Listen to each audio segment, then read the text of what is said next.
नमस्कार दोस्तों, मैं नितिन शर्मा यूट्यूब के स्टोरी टर्मिनल चैनल में आज बात करने जा रहा हूँ उस संगठन या समूह की जिसने अफगानिस्तान ही नहीं बल्कि पूरी दुनिया में खौफ मचा रखा है, जिसने अमेरिका जैसे ताकतवर देश के भी नाक में दम कर दिया है। इस संगठन पर अमेरिका ने अफगानिस्तान में 60 लाख करोड़ रुपए से ज़्यादा खर्च किए हैं। 2300 से ज़्यादा अमेरिकी सैनिक भी मारे गए हैं। इसके बावजूद भी अमेरिका को अफगानिस्तान छोड़ना पड़ा।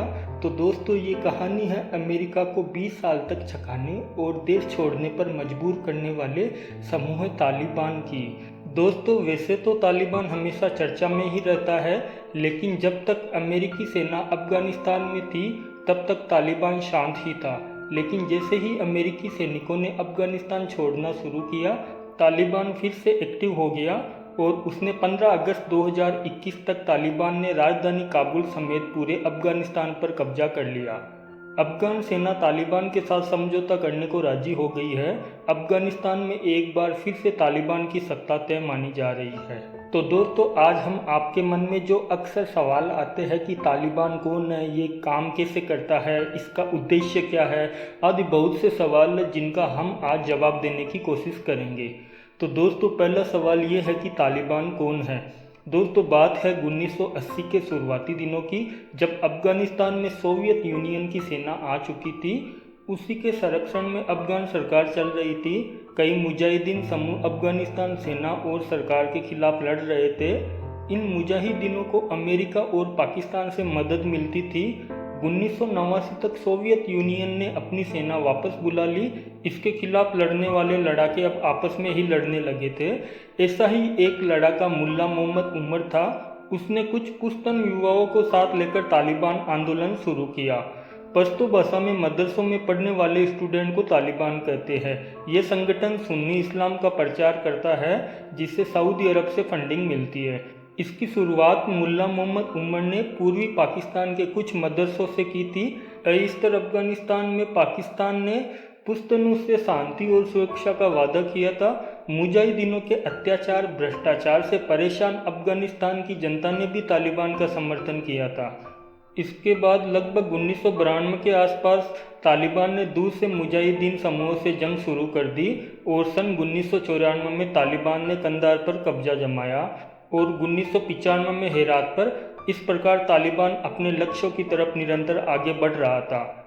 इस प्रकार अब वर्ष 1996 में तालिबान के लिए वो वर्ष था जब तालिबान ने अफगानिस्तान की राजधानी काबुल पर भी कब्जा कर लिया और अफगानिस्तान को इस्लामिक अमीरात घोषित कर दिया था और राष्ट्रपति बुरहानुद्दीन रब्बानी को सत्ता से हटाकर मुल्ला मोहम्मद उमर को अमीर अल मोमिन बनाया गया था।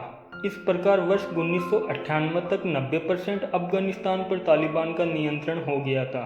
इस प्रकार अफगानिस्तान में अब तालिबान सरकार थी, लेकिन दुनिया में केवल 3 देशों पाकिस्तान, सऊदी अरब और यूएई ने तालिबान सरकार को मान्यता दी थी। अब दोस्तों, एक ये भी प्रश्न आता है कि तालिबान का संगठन काम कैसे करता है। किसी भी देश की सरकार की तरह तालिबान भी चलता है। इसमें पूरे संगठन का एक मुखिया होता है। वर्तमान में तालिबान का लीडर मौलवी हिब्तुल्ला अनकुजादा है। ये तालिबान राजनीतिक, धार्मिक और सैन्य मामलों की टॉप अथॉरिटी है। 2016 में इसने लीडर की कमान संभाली थी। यह तालिबान का भूतपूर्व चीफ जस्टिस भी रह चुका है। उसके बाद 3 डिप्टी लीडर होते हैं। अभी जो 3 डिप्टी लीडर है वो इस प्रकार है। पहला डिप्टी लीडर मुल्ला अब्दुल गनी बरादर है। यह राजनीतिक मामलों का मुखिया है और तालिबान का को फाउंडर भी है। दूसरा डिप्टी लीडर मुल्ला मोहम्मद याकूब है।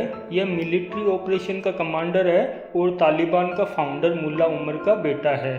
तीसरा डिप्टी लीडर सिराजुद्दीन हक्कानी है।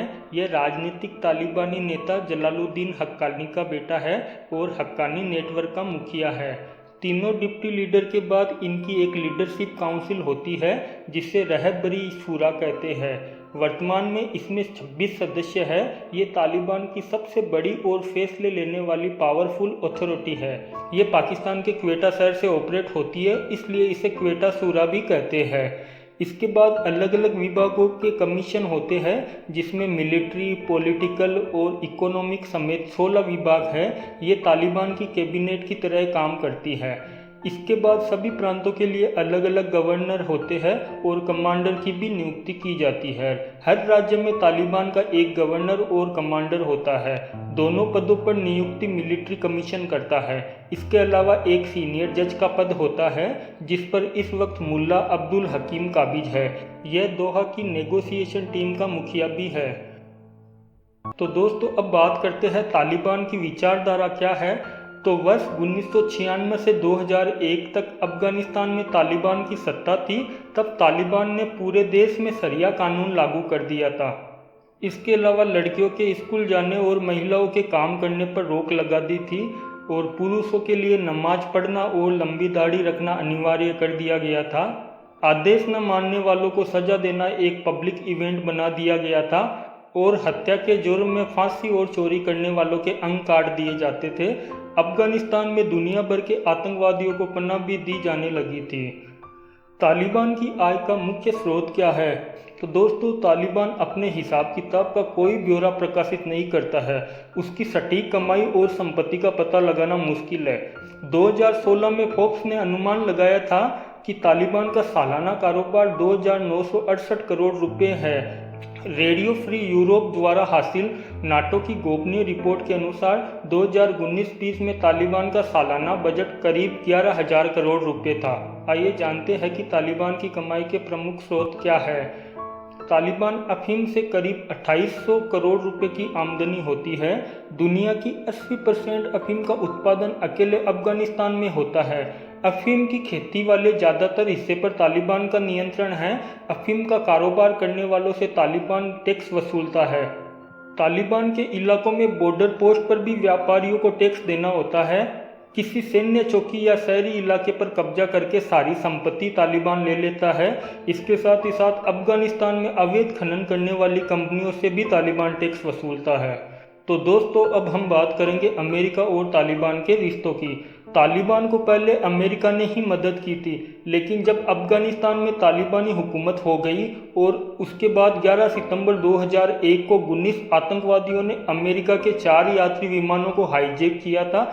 इसमें से 2 विमानों को वर्ल्ड ट्रेड सेंटर, एक विमान को पेंटागन और एक विमान अज्ञात जगह में क्रैश करा दिया गया था। इस हमले में 2,996 लोगों की मौत हो गई थी। इस हमले के पीछे अलकायदा का हाथ था। अमेरिका ओसामा बिन लादेन के खून का प्यासा हो गया था और अमेरिका को सूचना मिली कि ओसामा सूडान में छिपा हुआ है। उसके बाद अफगानिस्तान में पनाह ले रखी है। अमेरिका को इसकी खबर लगी तो वो अफगानिस्तान पर टूट पड़ा। उस वक्त अफगानिस्तान में तालिबान का शासन था। 7 अक्टूबर 2001 को अमेरिका के नेतृत्व में नाटो ने अफगानिस्तान पर हमला किया और महज 3 महीने में ही अफगानिस्तान से तालिबान का शासन खत्म कर दिया था। तालिबान और अलकायदा के बड़े नेता पाकिस्तान के क्वेटा शहर भाग गए थे। वर्ष 2012 के सितंबर महीने में तालिबान ने काबुल में कई हमले किए जिसमें नाटो के कैंप भी शामिल थे। वर्ष 2013 में यूएस के ड्रोन हमले में तालिबान के सबसे बड़े नेता हकीमुल्लाह मसूद की मौत हो गई। वर्ष 2015 के अगस्त महीने में तालिबान ने मुल्ला मसूद को अपना नया नेता चुने जाने की घोषणा की। मई 2016 में एक अमेरिकी ड्रोन हमले में मुल्ला मसूद की भी मौत हो गई। इसके बाद मई 2016 में ही संगठन की कमान मौलवी हिबतुल्लाह अंकुजादा को सौंप दी गई। 2001 से 2019 के बीच में अमेरिका ने अफगानिस्तान पर कुल 60 लाख करोड़ रुपए खर्च किए और 2300 से ज़्यादा अमेरिकी सैनिकों ने भी इस युद्ध में अपनी जान गंवाई और 1,11,000 से ज़्यादा अफगानिस्तानी नागरिक मारे गए थे और 64,100 के करीबन सैनिक और पुलिसकर्मी मारे गए थे। तो दोस्तों अब हम बात करते हैं कि तालिबान के बढ़ते कद से पाकिस्तान, भारत, संयुक्त राष्ट्र और चाइना पर क्या प्रभाव पड़ेगा। तो इसका पाकिस्तान पर यह प्रभाव पड़ेगा कि यदि अफगानिस्तान में गृह युद्ध होता है तो पाकिस्तान जाने वाले शरणार्थियों की संख्या बढ़ जाएगी और तालिबान इस बार पाकिस्तान के कितने नियंत्रण में रहेगा ये भी पाकिस्तान के लिए चिंता का सबब है। दोस्तों भारत के ऊपर तालिबान का क्या प्रभाव पड़ेगा। अफगानिस्तान सरकार के जरिए भारत की पाकिस्तान पर कूटनीतिक बढ़त थी। तालिबान सरकार आने से पाकिस्तान की भारत पर कूटनीतिक बढ़त हो सकती है। अफगानिस्तान की धरती का इस्तेमाल आतंकियों की ट्रेनिंग और पनाह देने में भी हो सकता है। ये भारत के लिए एक बहुत बड़ी चुनौती जैसा है। अफगानिस्तान में तालिबान की सरकार होने पर संयुक्त राष्ट्र पर क्या प्रभाव पड़ेगा? तो दोस्तों, संयुक्त राष्ट्र पर तालिबान लोकतांत्रिक संस्थाओं, नागरिकों के अधिकारों और क्षेत्रीय सुरक्षा के लिए खतरा बढ़ा सकता है और तालिबान के आतंकी संगठन अलकायदा से मजबूत संबंध है और अलकायदा अमेरिका का कट्टर दुश्मन है। अफगानिस्तान में तालिबान की सरकार होने पर चाइना पर इसका प्रभाव ये पड़ेगा कि तालिबान सरकार आने से चीन के शिनजियांग के उइगर मुस्लिम सक्रिय हो सकते हैं। इसके साथ ही साथ ईस्ट तुर्कमिस्तान मूवमेंट के लोगों को भी अफगानिस्तान में पनाह मिल सकती है। तो दोस्तों, अब हम बात करते हैं कि तालिबान के भविष्य का एजेंडा क्या हो सकता है। तो दोस्तों, अमेरिका और नाटो देशों के सैनिकों ने इस साल मई में अफगानिस्तान छोड़ना शुरू कर दिया था। इसके बाद से ही अफगानिस्तान के अलग अलग शहरों में तालिबान का प्रभाव बढ़ने लगा। तालिबान ने हेरात, कंदार और काबुल समेत अफगानिस्तान के 34 में से 24 प्रांतों पर कब्जा कर लिया है। चीन और रूस के साथ तालिबान डिप्लोमेसी बढ़ाने की भी कोशिश कर रहा है। तालिबान का कहना है कि वो महिलाओं को काम करने और शिक्षित होने की सुविधा देगा। तालिबान का एजेंडा सिर्फ अफगानिस्तान में अपनी हुकूमत कायम करना है। 1996 से 2001 के दौरान सत्ता में रहते हुए भी तालिबान का फोकस सिर्फ अफगानिस्तान ही था। तो दोस्तों, ये थी स्टोरी टर्मिनल टीम की तरफ से तालिबान के बारे में स्टेप बाय स्टेप जानकारी। स्टोरी टर्मिनल टीम का उद्देश्य तालिबान का गुणगान करना नहीं है, बल्कि हमारा उद्देश्य तालिबान के गलत कामों को आम आदमी की जानकारी में लाना है। नया दिन होगा, नया सवेरा होगा और फिर से एक नई कहानी होगी। जानकारी आपको कैसी लगी हमें ज़रूर बताएं। जानकारी में कोई त्रुटि भी हुई हो तो भी हमें ज़रूर बताएं। आप सबका बहुत बहुत आभार। जय हिंद, जय भारत।